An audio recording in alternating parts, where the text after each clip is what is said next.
अस्सलामुअलैकुम।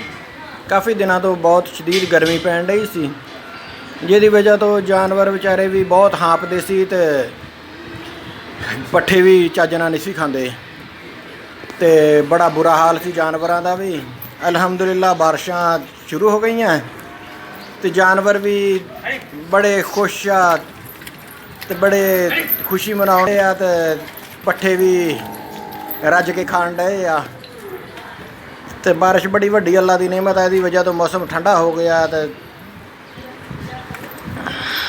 आ देख सकते हैं जानवर किदा अलहमदुलिल्लाह खुश हो के पट्ठे खान डए आ।